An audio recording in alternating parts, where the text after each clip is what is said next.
Assalamualaikum warahmatullahi wabarakatuh. Waalaikumsalam warahmatullahi wabarakatuh.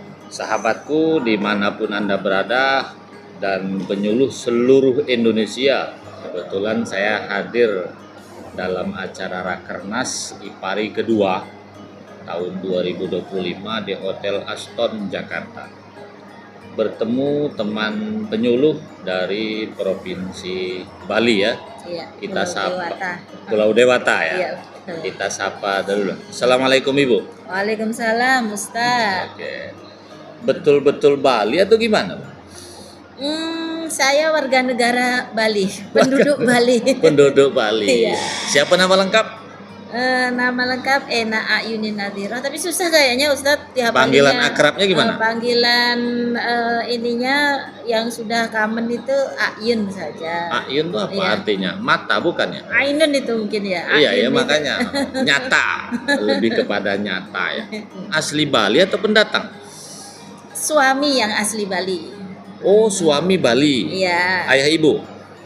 Ayah ibu, kalau dari suami, ibu yang asli Bali, ayah keturunan Jawa. Berarti kalau Bali nggak pakai ketut, made gitu?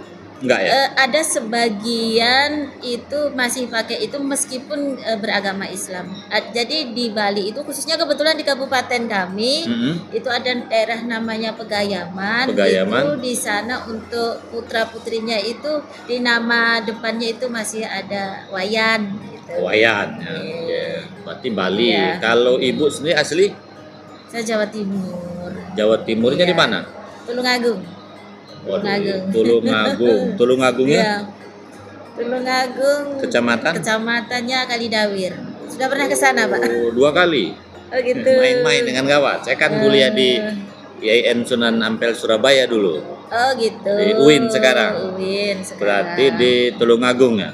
Ya, Mana betul. tadi? Kalidawir ya. Di Kalidawir Di kecamatannya. situ saya Iya. kan masuk anggota Sobat Ngarit Nusantara. Oh, yang viral itu ya, Pak ya? Ya, Mas Yun. Nggak tahu loh Mas Yun apa desanya itu ya. Kalau Ibu desanya apa tadi? Desa Kecamatan Kalidawir, kalau desanya Tanjung.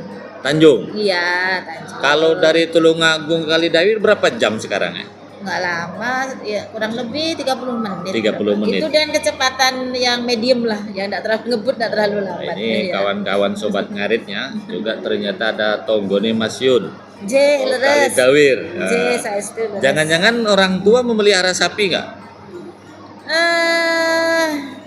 Kebetulan belum. Enggak, karena Jawa Timur tuh kan ya Iya. Lumajang, Iya. Probolinggo, Pasuruan tuh kan banyak Iya. melihara sapi. Tapi Oke. tetangga banyak. Tetangga Oh, banyak. Tetangga banyak yang rata-rata banyak yang punya sapi yang besar-besar itu berah mana? Berah Brahman. mana? Oke. Itu ada yang punya. Berarti walaupun orang Kalidawir belum punya baju Sobat Ngarit? Belum ini. Belum. Mungkin setelah ini dari Iya. Kapan pulang? Insya Allah besok Ustaz. Enggak mampir ke Tulungagung. Nanti insya Allah lain waktu karena Ayah ibu masih ada? almarhumah cuman adik-adik Masih di Tulungagung. masih. Berarti keluarga lain nggak ada yang merantau? Kalau dari pihak saya nggak ada Ustaz. Karena kalau Tulungagung, kalau paling banyak merantau jadi tukang. Jadi TKI TKW itu banyak. TKI. Rata-rata di kampung saya itu jadi TKI Ustaz. TKW ada juga? Banyak juga. Berarti dulu sekolahnya di mana? SD-nya? SD di rumah. SD berarti di Kalidawir? Iya, di MI tepatnya, Madrasah Ibtidaiyah. Madrasah Ibtidaiyah Kalidawir. Iya, di Tanjungnya, Tanjung. di desanya. Kalau SMP? SMP di rumah juga di Kecamatan Kalidawir, cuma namanya MTSN Tunggangri. Barangkali di sini nanti ada yang gini ya. Berarti dia Iya. semua agama ya? MI, SD-nya MI Ya. di Tanjung. Iya. Tanjung tuh kota berarti? Enggak. Village Village. Iya. Terus SMP-nya di MTSN Tunggangri. Tunggangri. Iya. Tunggangri itu nama desa. Tunggangri itu nama desa. Cuman, Kalidawir juga. Iya, masuk wilayah Kalidawir. Mudah-mudahan ketemu sahabat-sahabat dari Iya. teman-teman alumni MTSN melalui Iya. channel apa ini Pak namanya? Mariono Konsultan Keluarga. Iya, dari Kalau channelnya. kalau ini aliyahnya di mana? Aliyahnya kebetulan di Jombang. Di mana Jombang? Di Mambaul Ma'arif, Denanyar, Jombang. Oh, Deda Nanyar. Oh iya iya iya. Saya sudah sering ke situ. Maklum lah. Jadi kawan-kawan yang alumni MI beliau, apa namanya MI-nya tadi? Saya MI Tarbiyatus Sibyan, Tanjung Kalidawe, Tarbiyatus Sibyan. Ya. Kalau MTS-nya apa nama MTS? MTSN Tunggangri. Oh, baru negeri. Dah negeri. MTSN Tunggangri. Ya. Nah, madrasah aliyahnya di Mambaul Ma'arif. Oh, Man. Iya, Man Denanyar. Mambaul Denanyar. Ma'arif, Ya, Jombang berarti ya. Betul. Terus kalau S1-nya? Di UIN, Sukijo, Sunan Kalijogo, Jogja. Jogja. Oh iya iya. Kok bisa dikenal Sukijo? Itu kan akronim apa ya, nama keren ya, Sukijo, Sunan Kalijogo. Nah, Tapi sekarang nggak tahu nama ininya kerennya. Kalau dulu zaman angkat saja itu Kuali. Saya kan aslinya Gunung Kidul, Mbak. Betul. Saya ayah Gunung Kidul, ibu Banten. Kuliah di Surabaya. Berarti dulu ngambil fakultas apa? Saya Usuluddin. Suludin. Iya. Jurusan perbandingan agama. Oh, beda dengan Teologi. saya dakwah. Tahun berapa selesai? Pas gempa Jogja itu tahun berapa, Jeh? 2006 betul ya. Yang gempa dahsyat itu ya? Iya, betul. Yang banyak dahsyatnya Bantul. Iya, kebetulan saya bertempat di desa Kerapyak masuk Kerapyak, Sewan Bantul itu. Saya punya Ayu kandung yang Iya. sing barep Nggih. tuh di Nitiat di Jogja. Nggih. Terus merantau ke Bali tahun berapa? Tepatnya gini, karena ikut suami. Oh nanti dulu. Iya. Berarti ke Bali itu setelah nikah. Nggih. Memang suami dulu kuliah di Jogja, bagaimana? Betul, Ustaz. Oh, berarti ketemu konco kuliah toh. Leres. Jadi ke Bali tahun Nikah tahun 2007 akhir, cuma 2007. Iya, pindah ke Bali itu tahun 2008. 2008. Iya. Dari berangkat dari Tulungagung. Iya, berangkat dari Tulungagung. Karena gini, waktu itu ada pembukaan CPNS, Ustaz. Di Bali. Nyoba peruntungan di Bali. Berarti suami dulu yang lolos duluan. Ikut tesnya samaan, cuman kebetulan saya yang lulus duluan. Oh, jadi tesnya sama-sama. Berarti Iya. tahun 2008. Saya tes tahun 2009. 2009. Saya lulus dulu karena waktu itu kan 1 tahun 2 kali perekrutan. Iya, iya. Setelah itu baru suami. Berarti lulus. kalau Ibu Ayun ini memang dari awal penyuluh. Saya dari lahir dari penyuluh. Iya. Lahir CPNS. Iya, iya. Iya. Kalau suami penghulu. Penghulu, betul. Sekarang suami sudah kepala kuah. Iya, kepala KUA. Penghulu sudah kepala kuah ya. Iya, Ibu tetap penyuluh. tetap penyuluh, cinta penyuluh. Ingin jadi tetap penyuluh apa mau jadi kepala Kemenak? Ada keinginan? Sekarang cinta penyuluh. Cinta penyuluh. Oke, Bu. Ibu kan tugas di Bali. Betul. Nah, saya ingin berbagi lah dengan kawan-kawan ya. Di Bali ini kan pertama dikenal sebagai salah satu contoh kerukunan. Betul. Yang kedua di situ banyak orang asing. Nah, saya ingin bertanya dalam 2 hal ini. Bali ini bagaimanapun agama terbesarnya kan Hindu ya, betul? Iya. Nah, hampir semua daerah seperti pernah ada konflik di Poso, di Maluku, ada juga di Kalimantan. Di Bali kita belum pernah terdengar konflik antar suku maupun antar agama. Setahu Ibu bagaimana sih kerukunan di Bali bisa tercipta dengan baik? Iya, alhamdulillah. Meskipun saya tidak lahir di Bali, tetapi saya adalah penduduk Bali. Gitu. KTP sudah Bali kan? KTP Bali, KTP sudah Bali. Jadi memang kita sangat bersyukur dan beruntung lahir di Bali itu jadi penduduk Bali karena warisan budaya yang ditinggalkan oleh leluhur kita, moyang kita, kakek nenek dulu kita, di mana semenjak kakek nenek dulu kita yang belum mengenal kata moderasi beragama. Iya, moderasi ini kan baru-baru ini. Iya, tetapi sesungguhnya amat sangat menerapkan konsep moderasinya itu. Di Bali Saling menghargai, saling menghormati. bahkan cerita dari kebetulan suami kan orang Bali asli, Iya, iya. kelahiran Bali gitu. Datuk juga dari Bali juga dari suami Ya. itu. Jadi cerita-ceritanya dulu itu betapa sangat menghargainya meskipun kita berbeda agama itu. Contoh ini, ketika apa itu hari raya masing-masing agama kita Iya, umpamanya iya. Lebaran kan gitu. Hmm. Lebaran itu saudara-saudara kita yang beragama Hindu itu sering memberikan, kalau bahasa di Bali itu namanya ngecot. Apa ngejot? Ngecot itu kalau di Jawa itu mungkin apa ya? Angpau, Bukan. Apa ya istilahnya? memberi makanan. Iya, memberikan sesuatu Iya. gitu. Itu. Dan yang saudara-saudara non muslim itu tahu betapa penghargaannya umpamanya untuk ingin ngasih ayam gitu ya, daging ayam gitu. Yang ngasihnya itu ayam yang hidup, karena saudara-saudara kita yang beragama itu tahu kalau untuk penyembelihan, kalau saudara umat muslim memang ada tata caranya seperti iya, iya. itu. Maksudnya gini, saking memahaminya orang Bali terhadap Islam, Iya. dia mungkin sadar Iya. kalau diberikan ayam yang sudah digoreng, Iya. sudah dimasak, Iya. dikhawatirkan mungkin kurang halal. Maka diberikanlah yang hidup, apa gitu maksudnya? Iya, jadi diberikan yang hidup, karena saya tahu kalau memang tata cara penyembelihan di umat muslim kan memang Artinya dia menjaga kehalalan. Iya, betul. Oke, itu betul. Lebaran. Terus kalau masalah ibadah misalnya ya. Untuk upacara-upacara keagamaan ya, umpamanya PHBI, Peringatan Hari Besar Islam itu kita hampir dipastikan melibatkan dari segi keamanan itu saudara-saudara kita yang beragama Hindu, kita sebut namanya pecalang. Oh, pecalang. Itu kalau di Muslim itu yang mungkin Banser. Banser atau kokam. Iya, di Muhammadiyah kokam, kokam. di NU banser. Terus ini, kalau misalnya apa namanya sedekah atau Iya. pesta perkawinan, Iya. kalau di Sumatera Utara apapun agamanya, kalau yang melaksanakan tuh misalnya non Muslim, Iya. diundang juga yang Muslim, tapi makanan yang Muslim itu ditempatkan terpisah. Nah, kalau di Bali bagaimana? Kalau di acara pesta pernikahan kita diundang apa enggak?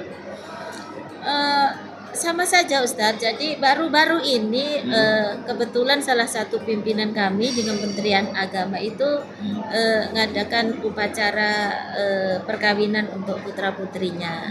Dan kita semua pegawai termasuk yang beragama Islam itu diundang tanpa pengecualian, dan memang betapa kita juga terima kasih kepada saudara-saudara kita yang beragama Hindu yang amat sangat ya kita saling menghargai dan menghormati. Jadi ketika pesta acara pernikahan itu dari mulai catering termasuk petugasnya itu memang kita dibikin nyaman dan yakin. Jadi petugasnya memang dari Muslim, terus kemudian tempatnya juga memang tersendiri, kemudian juga yang masak juga kita dibikin yakin bahwa ini memang halalan thayyibah. Artinya dia memahami kan, walaupun acara-acara dia, tapi karena yang mau diundang juga ada yang Muslim, maka segala sesuatunya dibuat halal. Oke. Satu, yang kedua, ini tentang Bali merupakan kota pariwisata. Betul. Isu di luar, tapi di luar ya. Yang namanya pariwisata identik dengan kemaksiatan. Identik. Nah, Ibu Ayun nih sebagai penyuluh, apakah kemaksiatan itu di ruangan tertutup dari penduduk atau juga ada yang terbuka dilihat publik? Nah, kalau yang tertutup di pantai atau dalam kawasan hotel kita tutup mata lah. Itu urusan manajemen. Tapi apakah ada yang terbuka? Kalau ada yang terbuka, bagaimana peran kita sebagai penyuluh? Setahu Ibu Ayun, gimana tuh? Jadi gini, kalau di Bali itu ada namanya desa adat. Desa adat. Desa adat. Jadi desa adat itu setahu kami gitu ya desa yang memang sangat memegang teguh norma-norma yang ada. Jadi apa namanya, nilai-nilai luhur yang ada. Jadi sangat dipegang teguh. Termasuk kalau saya dulu waktu kecil itu sering mendengar dari guru saya waktu MI, ada istilah bahwa Bali itu tidak lekam dimakan zaman gitu. Tidak lekam dimakan zaman. Itu saya ingat saya masih MI, paling kelas 2 apa kelas 3 itu. Jadi sampai sekarang dari itu, MI itu sudah mendengarkan itu. Sudah gitu. Akhirnya jadi dengan orang Bali. Iya. Dulu itu belum sampai apa itu maksudnya, itu belum gini kan gitu, apa cuman itu memori itu sampai sekarang masih terngiang. Dan sekarang kan sudah menjadi warga Bali. Ber-KTP dan bertinggal di Bali, itu masalah maksiat itu kalau melihat secara umum itu kan masalah barangkali perspektif ya. Mohon maaf, orang bergandengan tangan kalau perspektif dari satu perspektif itu dibilang maksiat barangkali, kalau bukannya lawan jenis kan gitu. Cuman kalau mungkin di perspektif yang lain, kalau sekedar gandengan tangan itu masih wajar kan gitu. Di Bali juga gitu, ketika masih dalam secara umum masih batas normal barangkali juga tidak masalah. Tetapi kalau memang sudah terlalu, kalau kayak kemarin kasus yang akhir-akhir ini ada turis mancanegara barangkali yang itu adat memperingatkan, dan pemerintah daerah juga bertindak kok. Artinya bukan karena penyuluh pun adat memang sudah sangat ketat. Iya. Oke, Bu Ayun, isu di luar nih, kan banyak orang Bali itu maaf pakai celana pendek, kadang hanya pakai baju you can see. Pernah sampean lihat di kota itu? Sebab kalau di Jakarta nyaris itu tidak ada, kecuali kawasan khusus. Nah kabarnya di Bali itu justru terbuka. Setahu sampean gimana? Seperti itu kan tergantung tempat juga kan ya. Kalau tempat di pantai, berpakaian yang memang pakaian pantai itu memang ya secara umum kan ya memang tempatnya di situ kan gitu. Selama masih bisa menempatkan sesuatu di tempatnya sih nggak masalah. Cuman karena kita ini di Bali itu, kita ini kan dikunjungi turis dari domestik maupun mancanegara, dan itu kan dengan berbagai style pakaian yang bermacam-macam ya Ustadz ya. Jadi kita ngelihat orang yang berpakaian istilahnya ya mungkin tidak biasa dilihat di Bali gitu. Kita biasa aja di Bali, ndak menganggap itu sesuatu yang yang serono, atau selama masih secara umum masih wajar ya. Ya sudah, itu istilahnya kita tidak berpikiran macam-macam, ya udah biasa aja gitu. Artinya ini kan artinya ya. Pertama, apa yang informasi di luar itu kan tak sepenuhnya benar. Mungkin lebih banyak yang katanya berpakaian sangat banyak terbuka tuh mungkin di tempat-tempat khusus. Bukan di Bali secara keseluruhan.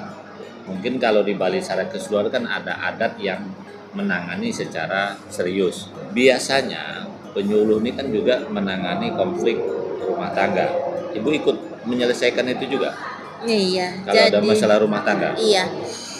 Alhamdulillah ketika sudah konsultasi di KUA gitu, yang awalnya semangat untuk divorce atau berpisah, dengan kita mediasi, kita berikan bimbingan, kemudian kita ketuk dari sisi hati nuraninya. Kadang kan konflik itu tidak ada penengah yang benar-benar netral. Ibu ini penyuluh perempuan. Iya. Berarti bisa mewakili perasaan perempuan. Dalam gambaran seorang wanita, suami ideal tuh seperti apa sih? Ibu mewakili perempuan supaya nanti ini kan nanti yang menonton juga banyak laki-laki, supaya dia bisa menyesuaikan seorang wanita tuh menginginkan seperti apa sih laki-laki itu? Dua suku kata, peka. Peka. Peka itu bahasa lain respon. Peka itu memberikan respon ya Ustadz ya. Peka itu artinya jadi perempuan itu kadang pinginnya pasangannya itu mengerti apa yang dimaui tanpa meminta dan mengucap gitu. Itu namanya peka Ustadz. Iya. Nah, ini artinya nih, ini khusus wong lanang ya.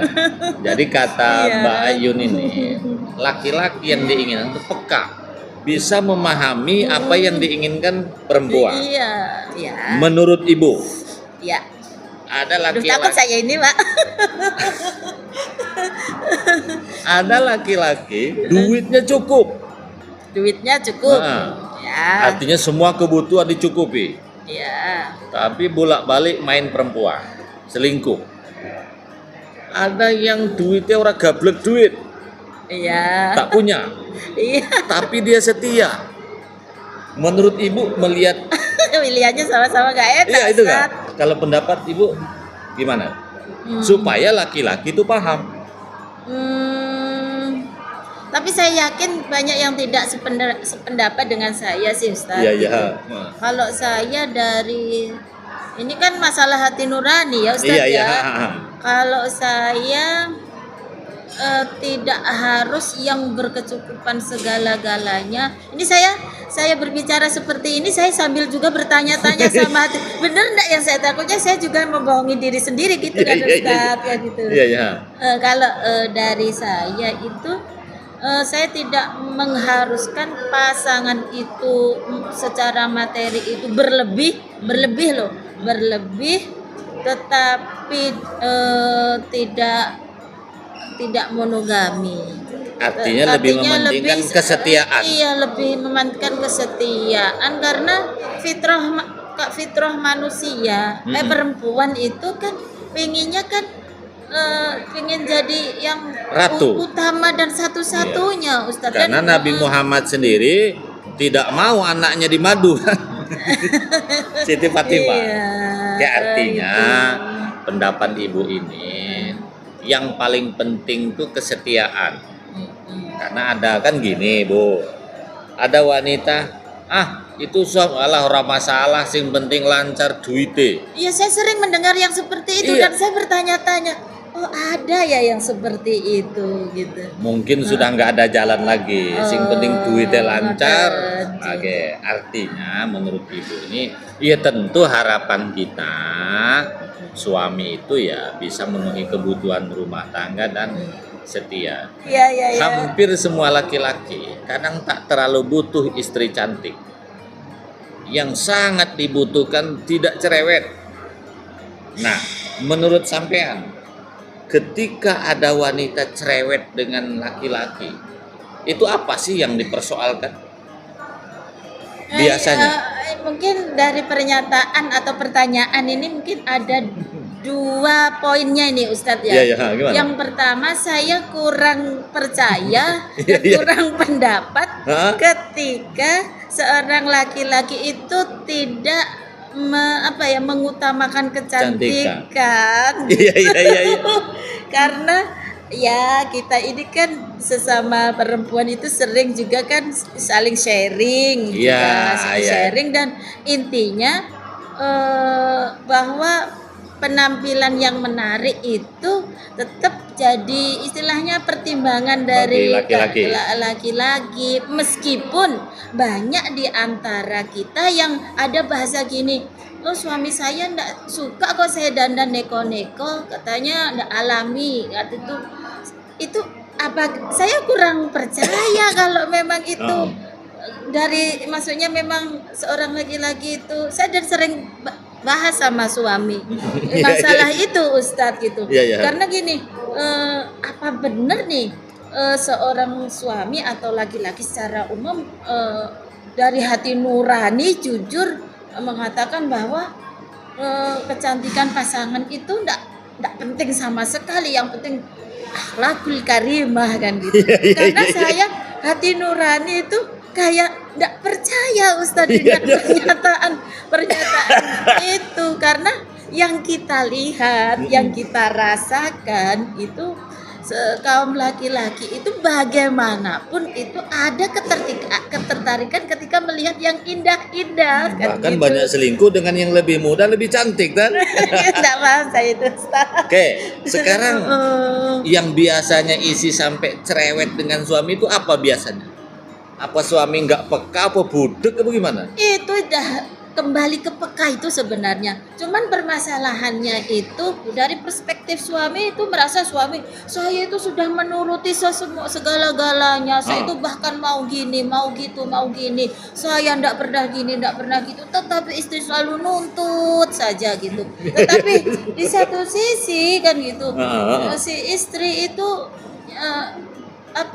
keluhannya itu menganggap bahwa ini suami kalau ndak diginiin, ndak dicerewetin, Nggak gerak? ndak peka gitu.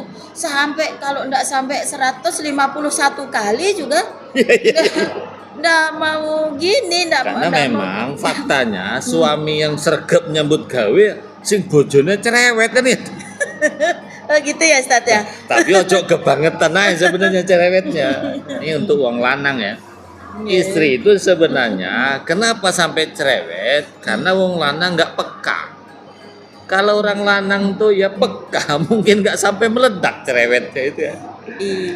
Banyak suami kurang greget ngurus anak dengan alasan tugasku kan golek duit. Nah, menurut Ibu Ayu nih, apakah betul sebenarnya suami itu hanya cari duit atau juga sekaligus ngurus anak di rumah sebagaimana ibu ngurus anak? Itu harapan seorang wanita. Iya. Ini harapan. Iya. Bagaimana sih terhadap laki-laki di rumah itu? Sing Iya. bener iku piye? Iya, ini sekaligus saya memberikan rahasia besar untuk para lelaki Ya. atau suami di luar sana Iya, terkait dengan pertanyaan dari Ustadz Iya. Ustadz Mariono tadi. Jadi gini, sesungguhnya ketika seorang suami atau seorang laki-laki itu mau melaksanakan membantu keperluan, kebutuhan, pekerjaan istri itu, sesungguhnya dialah laki-laki yang dikagumi oleh semua wanita. Fakta itu, Ustaz. Tetapi yang berkembang yang berkembang menurut perspektif dari kaum laki-laki, ketika laki-laki itu mau ngempu anak, mau nyuci, mau jemur ban, mau nyapu, itu dianggap kurang gentle. Bukan tugasku. Kurang gentle, kalah sama istri. Padahal sesungguhnya, Ustadz, ini silahkan nanya ke wanita. Kalau ini sudah hampir bisa dipastikan bahwa sesungguhnya ketika perempuan bagaimanapun latar belakang bentuk ataupun bagaimana, ketika melihat sosok laki-laki yang mau seperti itu pasti dianggap satu lelaki yang ideal, yang sempurna. Saya minggu kemarin, mak-mak biasa kan pakai bedak, Ustadz ya, pakai bedak. Minggu kemarin itu salah satu alat kecantikan saya itu habis dan nggak ada belinya di sekitar tempat saya, harus di toko tertentu kan gitu, dan itu jauh, dan saya kebetulan pas tidak ada rencana untuk ke tempat itu gitu. Akhirnya saya minta tolonglah suami untuk membelikan produk yang memang benar-benar produk perempuan gitu. Dan alhamdulillah suami berkenan untuk memberikan gitu. Setelah saya tanya pulangnya, gimana ya tadi di sana, malu nggak gitu? Ya gimana lagi kan gitu ya, gini gitu. Terus gimana? Kan biasa kan kalau di toko kecantikan itu kan pelayannya kan cantik-cantik nih Ustaz ya, cantik-cantik kan gitu. Cuman gimana enggak dikomentarin sama mbak-mbak di sana? Enggak sih, cuman mbak-mbak itu pas saya pulang ada di belakang gitu, katanya, hebat sekali bapak itu gitu. Jadi dapat pujian gitu. Mau membelikan, itu udah kepekaan itu mungkin. Jadi peduli dan itu Ustadz, ketika perempuan diperlakukan seperti itu tuh bahagianya luar biasa Oh iya iya Ustadz. iya iya iya. Kalah dibeliin mobil apa yang namanya? Wong lanang para lelaki sebenarnya suami idaman. Salah satunya suami yang membantu kegiatan istrinya di rumah. Ya. Ngomong anak, sesekali apa-apa. masak, nyapu, Iya. ngepel kan bukan tiap hari juga. Iya, dan itu keren Nah, itu. iya keren ya. Keren itu. Minimal hari libur. Iya. Terus sesekali jangan lupa juga belikan bedak istri. Iya, betul. Nah, jika perlu juga pilihkan celana dalamnya, kutangnya. Kan bagus juga, itu namanya laki-laki keren. Oke. Iya. Banyak para istri apa nek ciri wong Jawa ya, enek atau enggak suka atau tidak nyaman Ya. dengan kehadiran mertua, kakak ipar, adik ipar, saudara, terutama pihak saudara laki-laki. Paling ngentek-ngentek duit wae katanya. Berat ini. Berat ini pertanyaannya berat ini. Karena memang banyak wanita seperti itu. Nah, sementara kewajiban laki-laki itu kan bukan hanya dirinya. Ada ibunya, saudara perempuan, anak perempuan, para istri. Harapan sampean, bagaimana sih supaya keluarga suami itu ketika hadir ke tempat perempuan, supaya istri itu nyaman ketika keluarga suami datang. Bagaimana sebaiknya suami itu yang bisa main gelombang di keduanya itu? Iya. Monggo. Iya. Mungkin yang pertama mungkin alasan klais ya, harus ada komunikasi. Komunikasi. Itu kan alasan klais itu. Ya artinya seorang suami jangan ujuk-ujuk mendatangkan keluarga. Iya. Komunikasi dulu. Iya, komunikasi. Kemudian nah itu udah menikah itu kan memang tidak hanya kita cinta, kita ini, cuman memang bagaimanapun kedewasaan memang perlu di sana itu. Memang tuh kedewasaan itu diuji itu ketika yang ada permasalahan yang mungkin ya kasus-kasus seperti ini kan gitu.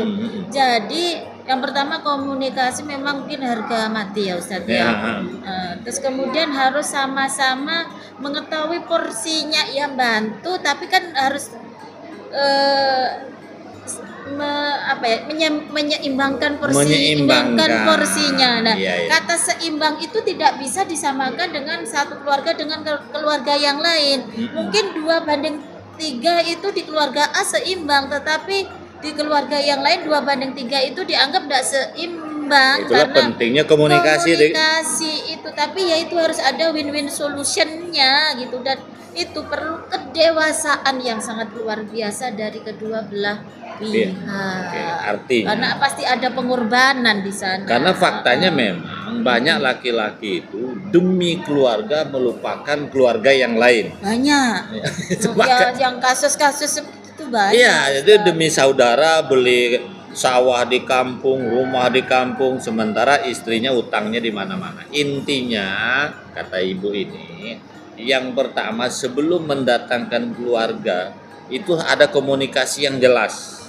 Yang kedua, meskipun membantu keluarga, jangan sampai merugikan keluarga, tidak ada keseimbangan. Ada ungkapan seorang wanita, uang suami, uang istri, uang istri, uang istri. Jadi maksudnya wong lanang mung duwe kolor tok. Maunya istri kan seperti itu. Kadang suami ngotot, aku kan nak beli rokok, aku nak beli bensin, aku kan nak ngopi juga, kan aku yang kerja.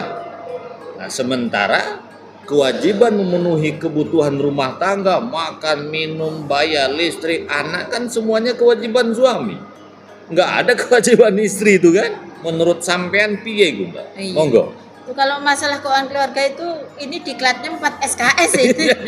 Karena masalah yang serius ini. Iya. Iya. Gini, secara normatif itu kan ya gitu kan, bahwa penghasilan suami itu sepenuhnya kan itu normatifnya kan ya kan seperti itu. Realistis itu artinya ya kita sama-sama harus memahami yang baiknya itu di keluarga kita itu bagaimana kan gitu.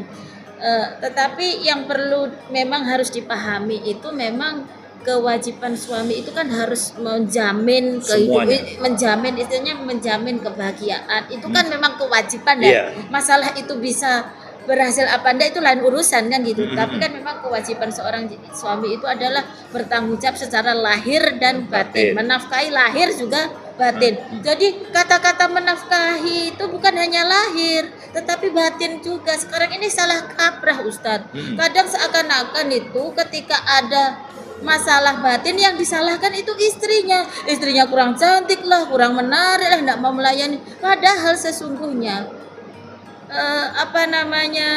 pelajarannya itu kan tugas seorang suami itu kan menafkahi keluarganya lahir maupun batin gitu. Jadi jangan sampai ketika ada permasalahan nafkah batin itu yang istilahnya dipojokkan istri, itu kan seringnya seperti itu Ustaz. Artinya gini, menurut Ibu Ayun ini, kalau masalah siapa pengendalian uang itu soal kedua. Yang paling penting itu kesepakatan bagaimana. Kalau istri bahagianya suami yang belanja, suami yang lain-lain ya silakan. Tapi kalau istri maunya megang duit dia belanja, itulah bahagianya.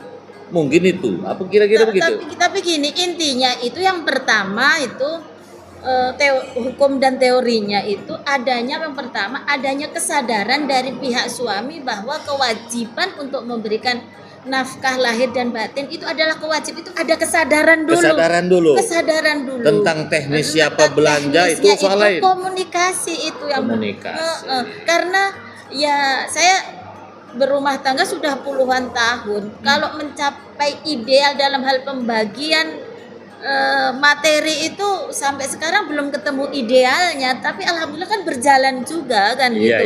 Kadang mau kita tidak sesuai dengan apa yang diinginkan pasangan kita, tetapi kan kita harus cari solusi yang paling mendekati win-win solution kan, meskipun tidak bisa sempurna. Artinya menurut Ibu Ayun ini kawan-kawannya bahwa laki-laki itu harus sadar kewajiban menafkahi, membina semuanya adalah suami, bukan istri. Banyak laki-laki memiliki istri simpanan, terutama di kota. Di desa banyak Ustaz. Di Jakarta, di Batam, maka di Batam tuh banyak istilah RSS. Apa itu Ustaz? Rumah simpanan suami. Baru dengar di ya. Ada laki-laki mengatakan begini, kan nggak masalah punya istri simpanan. Yang penting nikah sah, walaupun nikah siri. Ada gitu Ustaz? Ada. Yang penting nikah siri. Istri simpanan itu kan artinya tidak diketahui istri pertama. Yang penting sah katanya. Kan tidak ada kewajiban nikah tuh dapat izin istri pertama. Ibu Ayu ini kan perempuan. Coba sampaikanlah curhatan tuh kepada para laki-laki. Agar laki-laki itu jangan punya pendapat, jangan punya prinsip, yang penting sah, tapi tidak menghargai istrinya. Oke, gimana menurut Ibu tuh? Iya. Supaya laki-laki memiliki pri keperempuanan. Gini, para bapak yang bijaksana di luar sana, para bapak yang terhormat, mungkin kita perlu ini ya, kadang harus merenung ya. Merenung sebenarnya yang kita kejar ini kebahagiaan yang model apa sih sepertinya. Kalaupun umpamanya kebahagiaan kita itu di perempuan kan gitu, kalau nurutin itu umpamanya seindah-indahnya perempuan itu, kalau itu aja, kalau nurutin itu kan pasti ada bosen barangkali ya Ustadz ya. Kalau nurutin yang satu itu kan gitu. Terus lalu yang bagaimana mau gonta-ganti, mau sampai kapan kan gitu. Makanya apakah itu juga sebenarnya kebahagiaan yang dicari? Kan enggak juga kan sebenarnya. Karena ya rasanya kan cuman perbandingan aja kan. Cuman perbanding, ini gini itu gitu aja kan gitu. Tapi sebenarnya bukan kewajiban kebahagiaan yang sesungguhnya. Saya sih berpikirnya seperti itu. Mudah-mudahan ini bisa direnungkan oleh bapak-bapak di luar sana. Jadi ya balik lagi kita harus punya prinsip yang kuat gitu ya, bahwa sesungguhnya kebahagiaan yang hakiki ketika kita istiqomah terhadap satu pasangan. Oke. Terlepas dinamikanya bagaimana, mungkin ya harus diakui kadang di tengah perjalanan itu ada hampir keplesetnya gitu. Ini khusus para laki-laki. Nah, jadi kata sahabat kita ini, coba para laki-laki itu berpikir dulu, kebahagiaan seperti apa sih yang kita cari? Menurut beliau ini semua wanita sama aja rasanya. Mau dicari seperti apa? Kadang-kadang kita tertarik dengan wanita lain karena lebih muda. Itu kan sementara, nggak akan abadi. Makanya ada istilah, sepandai-pandainya suami menyimpan istri muda, pada akhirnya kan tua juga. Nah, Ibu Ayun ini ternyata kebahagiaan itu letak kepada kesetiaan dengan satu pasangan. Toh pada akhirnya ketika kita menyimpan istri di tempat lain, hidup itu bakal terpenjara. Biasanya ya, kalau laki-laki main gila, cepat atau lambat akan kebuka. Apa istilahnya, sepandai-pandai menyimpan bangkai, pada akhirnya akan kebuka juga. Cuman saya sekarang gantian saya yang punya pertanyaan ini Iya, sama iya, iya, Ustadz iya, ini. iya. Ya, coba gimana? Ini, banyak di tempat kami namanya fenomena apa? Realita Iya, iya. bahwa banyak dari pasangan calon pengantin laki-laki itu punya pasangan atau calon istri itu yang dari segi usia itu lebih dewasa. Dan itu banyak karena dulu di zaman mungkin saya masih muda gitu, itu kan seakan-akan itu kan tabu ya itu ya. Sekarang itu usia itu kayak ya tidak jadi patokan gitu, dan banyak itu selisih 4 tahun, 7 tahun, 12 tahun lebih dewasa, lebih usianya lebih tua gitu. Nah, itu tuh apa yang terjadi? Itu sebenarnya apa sih yang dicari laki-laki sekarang? Kalau menurut undang-undang, menikah yang tepat tuh kan 19 tahun. Ya, Jangan sampai 19. undang-undang. Kalau di bawah 19 tahun harus ke pengadilan agama dulu. Ya, dispensasi Menurut usia. BKKBN, laki-laki usia matang menikah 25. Perempuan 23. Artinya negara itu mengatur laki-laki harus lebih tua. Kenapa perempuan 23? Itu sebenarnya kematangan reproduksi. Anak. Kenapa 25? Itu kematangan jiwa. Nah, cuman hari ini sebenarnya motifnya sama. Kenapa wanita lebih suka dengan laki-laki yang tua? Apalagi di kota seperti Batam, Jakarta, mungkin Bali, kan banyak yang berpasangan 25-52. Laki-lakinya 52, perempuannya 25. Itu sebenarnya yang setahu saya motifnya 3 saja. 1, seorang wanita mau dengan suami yang tua karena motif ekonomi. Itu 1. Yang kedua, faktor dijodohkan. Artinya orang tua yang ekonomi. Yang ketiga, dia selalu banyak menghadapi problem cinta dengan orang yang seusia. Maka cari yang tua. Nah, si laki-laki itu juga sama. Kenapa suka yang lebih muda? Gitu kan. 1, biasa laki-laki itu kan semakin tua dia masa puber keduanya sampai. Nah, ada problem baru hari ini. Banyak juga ternyata laki-laki ini suka dengan wanita yang lebih tua. Nah, problemnya hari ini laki-laki juga banyak sih memiliki keinginan numpang urip. Artinya yang betul itu kan perempuan nikah dengan yang lebih tua. Nah, itu masih logis. Tapi ada juga laki-laki itu yang ingin nikah dengan laki-laki yang lebih tua. Karena ada 2 umumnya ya.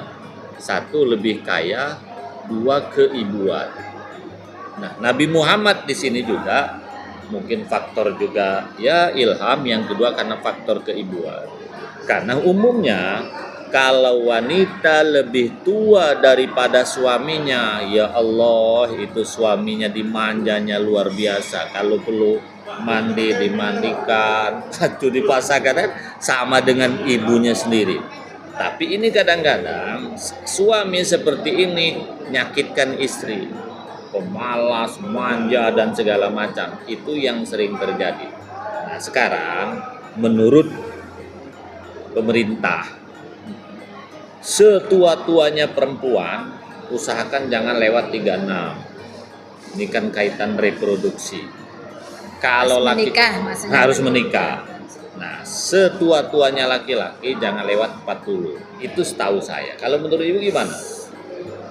Ya, itulah kenapa saya kadang bertanya gitu. Karena kan kalau kita kan ya cuma kok bisa kan banyak berita yang membahagiakan terakhir kan artis yang terkenal itu bicaranya itu, dan itu kan istilahnya semua ikut merasakan kebahagiaannya. Pun perempuan itu mungkin secara usia lebih tua tetapi dia tetap mempunyai value atau nilai yang memang yang laki-laki cari kan gitu. Ini positifnya. Nggak tahu value-nya itu dari sisi mana, yang bisa ngelihat kan ya laki-laki yang mencintai dia gitu. Artinya jadi memberikan dampak positifnya, memberikan kepercayaan diri dari sisi perempuan pada umumnya, bahwa tua kadang dibilang perawan ndak laku apa gimana, itu ya sudah ndak zamannya kan sekarang. Sekarang untuk menemukan pasangan yang ideal itu bukan ketemunya harus di usia yang memang usia yang yang lagi semangatnya untuk, mohon maaf, untuk menjalin percintaan, tetapi ya kasus artis yang terkenal itu ternyata sangat bahagia meskipun di usia yang sudah sangat dewasa gitu. Memang ada 3 hal pernikahan. Kadang satu pernikahan itu yang serius. Biasanya pernikahan yang serius seperti kita ketemu di awal, sama-sama kenal, kuliah di desa dan segala macam, itu memiliki mimpi yang panjang. Karena usia, waktu nikah umur berapa dulu? Saya nikah usia 26. Ya, artinya dia memiliki seperti pada umumnya. Itu satu. Karena usia matang. Yang cenderung tidak berpikir panjang, terlalu muda atau terlalu tua. Sama tuh. Kalau terlalu muda, nafsu. Kalau terlalu tua, daripada nggak nikah. Nikah di bawah 17 tahun, sing penting rapi. Nah, yang tua sama. Nah, kamu udah ada artis yang paling populer kemarin yang mengadakan pernikahan di Bali. Kan keduanya bolak-balik gagal sebenarnya. Yang ini bolak-balik gagal, yang itu bolak-balik gagal. Itu kan. Alah, daripada gak rapi, nikah. Nah, di samping itu, kalau para artis ini kita susah ngukurnya. Kita nggak bisa apa yang terjadi pada artis itu sama dengan kita. Karena mereka nikah tuh bisa sekedar untuk konten, untuk menjadi biar lebih populer. Iya. Terima kasih Bu Ayun. Saya doakan mudah-mudahan Ibu selamat kembali ke tujuan, lalu sehat. Amin. Syukur suatu saat kalau ke Batam jangan lupa mampir. Siap. Kalau mau ke Singapura atau ke Johor Malaysia, ke Batam, dekat. Di situ juga ada pesawat terbang langsung Batam Bali ada. Insya Allah lengkap situ. Mudah-mudahan kita semua penyuluh, ayo tetap semangat melaksanakan tugas penyuluhan. Jangan lupa kerukunan paling utama. Yang kedua, keluarga sakinah mawaddah warohmah. Kata Ibu tadi, sebelum mensakinahkan orang, penyuluh dulu sakinah. Ya, cukup sekian. Assalamualaikum warahmatullahi wabarakatuh. Waalaikumsalam warahmatullahi wabarakatuh. Makasih Ustaz. Sama-sama.